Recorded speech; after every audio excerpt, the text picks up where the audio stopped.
Ya, selamat datang di Ketompot, Kantor Peternakan Kota Ambon Podcast. Telah hadir di tengah-tengah kita Pak Wakil Menteri ATR BPN bersama dengan Pak Kakanwil Gubernur Provinsi Maluku. Selamat sore Pak. Selamat sore. Selamat sore. Ya, Pak, kebetulan sudah 5 hari Bapak bertugas di Maluku. Mungkin ada kesan-kesan dalam perjalanan kami dari Ambon terus menyusuri Pulau Seram. Mungkin ada hal-hal yang perlu disampaikan kepada Sobat ATR BPN. Ya, makasih Pak Kanwil. Sebuah kehormatan bisa berkunjung ke kantor pertanahan Kota Ambon. Kalau dari 6 hari Pak, bukan cuma 5 hari ya. Karena kami sudah tiba di sini mulai hari Jumat. Jadi sekarang udah Rabu, kira-kira 6 hari. Itu kalau dari jauh itu Ambon itu kelihatannya teduh, tenang gitu, seperti banyak lagu-lagu indah. Tapi begitu didalami memang ini lebih indah satu, tapi juga tantangannya banyak Bapak. Saya menemukan beberapa tantangan yang harus dihadapi terkait penataan agraria, terkait reforma agraria yang jadi tugas pokok kami. Dan pelan-pelan saya mulai mengerti situasinya, dan salah satu yang menonjol sekali itu memang bagaimana adat itu kuat di sini, dan ada kota-kota yang sedang mulai berkembang, butuh lahan yang lebih luas. Nah itu harus mulai bergesekan dengan masyarakat adat seperti itu, dan ini penting untuk kami pelajari lebih detail, lebih jauh. Barangkali nanti akan ada program-program khusus yang bagaimana reforma agraria konteks Maluku itu bisa diterapkan. Ya, terima kasih Pak. Jadi kalau sepanjang perjalanan Bapak sampai di Pulau Seram itu memang banyak sekali harapan-harapan masyarakat setempat. Ya mungkin nanti Bapak bisa dalam berdiskusi di tingkat pusat apa kira-kira yang Bapak bisa sampaikan sehingga hal itu bisa menyentuh masyarakat, karena berbicara reforma agraria bukan bicara Kementerian Agraria ANSI, tapi itu sudah lintas sektor, pertanian, perikanan, semualah. Jadi kira-kira mungkin ada harapan-harapan sehingga masukan bagi kami, mungkin apa yang kami harus laksanakan di daerah untuk mengeksekusi apa nanti kebijakan yang dari pusat.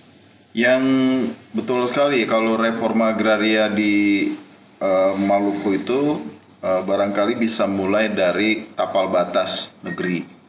Dan ini tidak cuma melibatkan memang yang negeri-negeri yang dari dulu sudah ada di sini, tetapi juga seperti kasus di TNS itu kan orang-orang dari negeri TNS, Pulau TNS, ketika Pulau TNS dipindahkan ke Seram, ke Seram ya. Seram. Itu, dan dulu mereka seperti agak dipaksa dipindah ke sana. Nah sekarang sudah sekian tahun, sejak tahun 78 pindah ke sini, hampir 40 tahun gitu ya. Itu kemudian mulai bergesekan dengan masyarakat sekitar, negeri sekitar yang memang mulai berkembang dan butuh lahan. Ini satu isu yang perlu disikapi dengan sangat hati-hati, dengan sangat secara bertahap. Dan barangkali memang butuh dukungan dari semua pihak, tidak cuma dari kita, dari kementerian kita, tapi berbagai kementerian lain, juga dengan pemerintah daerah, provinsi dan kabupaten. Apa yang terjadi di sana, bagaimana mereka di resettlement itu, dan sekarang harus tinggal di sini, ini kan satu kenyataan yang saya merasa ini penting sekali buat kita merespon, memperhatikan lebih jauh. Dan ke pusat nanti satu pelajaran berharga, memang kita kan punya direktorat baru pendaftaran tanah komunal itu sekarang sedang mencari informasi, masukan-masukan, dan ini akan saya berikan beberapa catatan hasil dari kunjungan ke sini. Situasi ini unik memang di Maluku, tapi juga bisa jadi bahan pembelajaran di tempat lain. Nah untuk GTRA sendiri, di mana Wamen ATR BPN kan menjadi koordinator pelaksana GTRA pusat, ini jadi bahan untuk masukan buat lintas sektor. Kemarin kita ke Dusun Bangkoi itu saya kira menarik ya, bagaimana BPN yang mestinya urusannya cuma urusan sertifikat. Tapi ternyata di Banggoy menemukan ternyata untuk bagaimana kok yang unik itu kan satu desa itu, satu negeri itu mayoritas justru pendatang dari transmigran. Dan ada satu kelompok masyarakat asli yang kondisinya seperti kurang perhatian gitu ya dari pemerintah.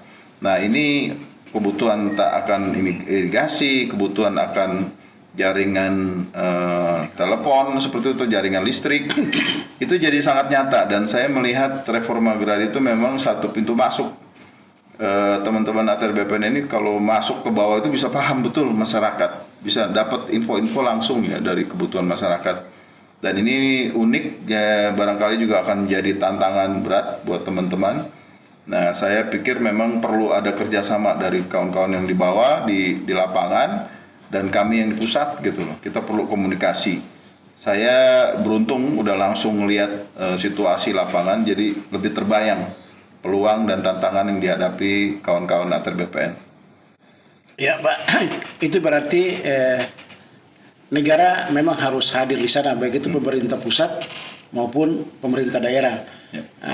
Kira-kira program-program Kementerian ATR BPN dalam bentuk apa saja yang bisa untuk masuk ke wilayah-wilayah yang dikunjungi kemarin sehingga tuntutan masyarakat itu bisa terpenuhi, Pak?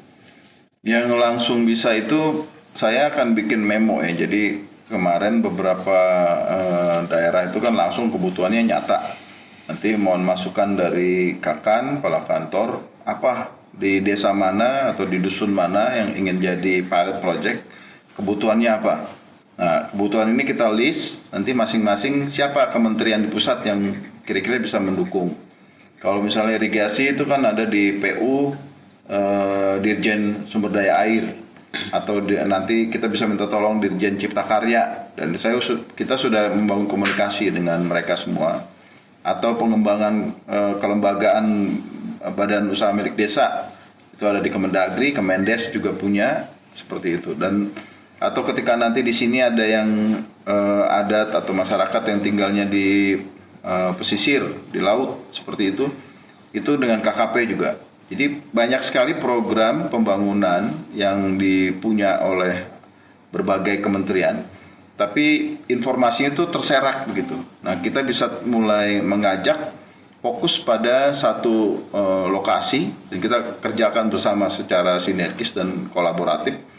Itu akan jadi model untuk pembangunan, istilahnya itu pembangunan yang lebih holistik ya. Jadi meliputi berbagai pihak dari pusat maupun daerah. Nah, itu saya kira saya akan langsung lakukan itu dan kirim memo, nanti kita tagih. Memang banyak masukan datang justru dari teman-teman kantor pertanahan dan kantor wilayah, dari kita punya kantor di sini. Itu yang saya kira penting sekali.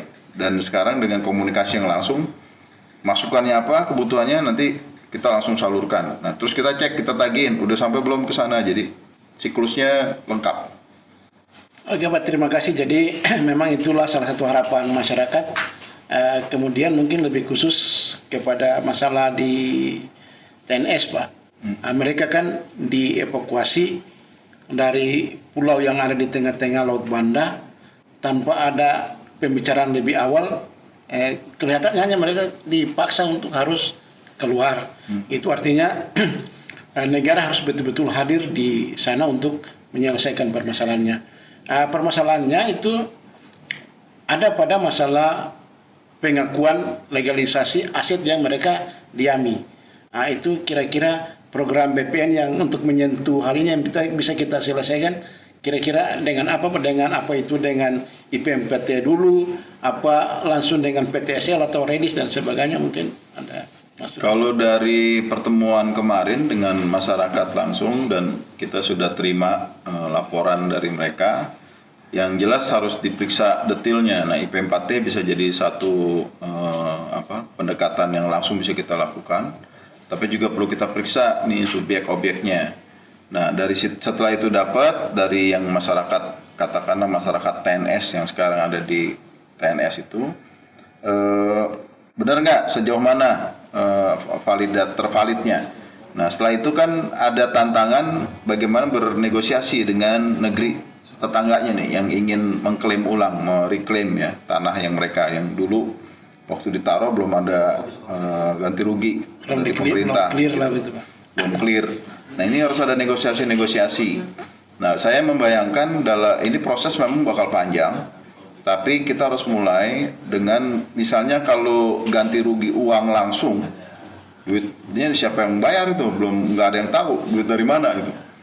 Barangkali bisa ada program yang berkelanjutan kita bikin ke negeri-negeri sekitar itu, termasuk TNS. Jadi terbangunlah dibayar katakanlah kompensasi, tapi dalam jangka panjang dengan program pembangunan dan kita tes terus sudah sampai di mana, sudah terlaksana belum, dan total nilainya barangkali sama dengan yang diharapkan. Itu jauh lebih masuk akal dan bisa juga sekaligus menyelesaikan mengatasi potensi konflik. Nah, di dalam TNS sendiri tampaknya butuh konsolidasi ya, karena Pak Kanwil cerita itu batasnya juga harusnya lurus jadi miring-miring segala macam. Nah, ini bisa dikonsolidasi. Kita punya tools itu, pengetahuan ada direktorat sendiri di kita kan. Dan cuman memang eksekusinya ini yang perlu dipikirkan, bagaimana juga pembiayaan. Nah, ini kita akan butuh kerjasama dan dukungan dari pemerintah daerah, juga pemerintah pusat. Nah, kita akan coba itu jadi pilot bersama, bikin kerja kolaboratif berbagai kementerian lembaga untuk mendukung. Yang jelas informasi ini sangat berharga karena saya membayangkan memang ini memang negara yang harus hadir. Rakyat udah ya nggak bisa ngatasin sendiri situasi seperti ini. Kita yang pemerintah yang dulu yang bertanggung jawab, ya sekarang pemerintah yang sekarang harus terlibat juga mengatasi masalah. Ya, terima kasih Pak. Jadi mungkin dalam jangka waktu pendek ini pihak Kementerian ATR BPN kan akan melaksanakan kegiatan IPMPT.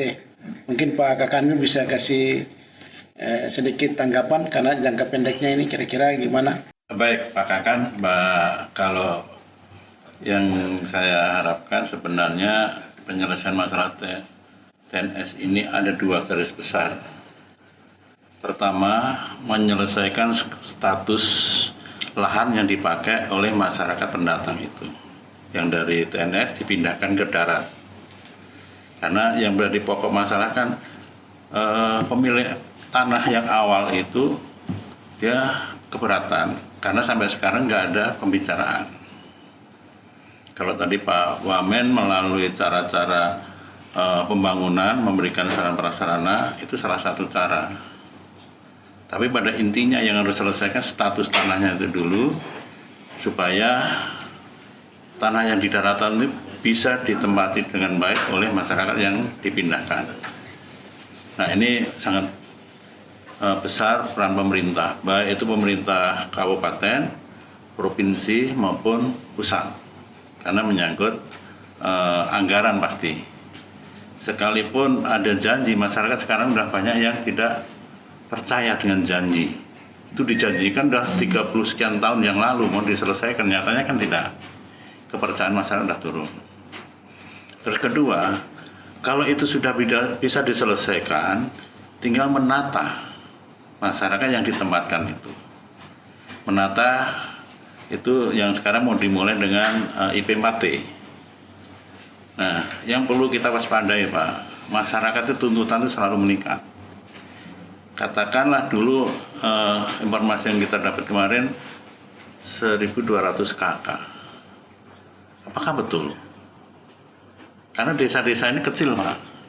3 desa dipindahin itu jadi 1.200, apa benar? Kalau dulu 1.200 jiwa kemungkinan saya percaya, tapi kalau dulu 1.200 KK ini saya masih bertanya gitu. Kemudian kita sendiri pada saat menerbitkan sertifikat, kemudian masyarakat sendiri dalam melaksanakan kegiatannya kemungkinan besar tidak sesuai dengan sertifikat yang terbitkan. Jadi ada bentuk yang harusnya mengarah ke utara, ternyata mungkin sudah miring-miring ke selatan. Kemudian dengan dalam rangka pembangunan sarana prasarana, teman-teman kita dulu kadang-kadang banyak memetakan di atas kertas. di atas meja. Pada saat ngukur hanya titik-titik tertentu. Dia hanya menentukan kriterianya satu bidang 2 hektar. Ini kadang-kadang juga terjadi permasalahan karena barang yang ada di lapangan dengan yang di kertas itu sudah tidak sama. Jadi identifikasi memang sangat penting sekali, dan itu yang program yang paling cocok untuk itu harus program penataan. Dan dalam penataan juga harus dipikirkan ke depan, Pak. Karena ini daerahnya sudah di pinggir jalan utama. Ini pasti mengarah ke perkembangan ke arah perkotaan. Apalagi beberapa kali pertemuan dengan Pak Sekda, dengan pejabat-pejabat ini kan di kota Ambon ini sudah nggak selaras untuk kota provinsi, sehingga mengarahnya ke Seram. Nah, ini penataannya juga harus memikirkan jauh ke sana, sehingga pada saatnya nanti dibutuhkan terjadi pemindahan provinsi ke sana, berarti sudah siap. Jangan sampai nanti udah ada program yang menata kembali, jadi kerjaan nggak efektif. Gitu Pak. Ya, terima kasih Pak Wamen, Pak Kakanwil. Rasanya waktu sudah bisa berakhir, tapi prinsipnya negara tetap harus hadir di tengah-tengah masyarakat, khusus TNS dengan persoalan-persoalan yang ada dan masalah reforma agraria yang kami temui kemarin, baik itu di SBT maupun SBB. Terima kasih Pak. Terima kasih. Sama-sama Pak Kakan. Terima kasih Kota Ambon. Tapi ya. Tapi ya.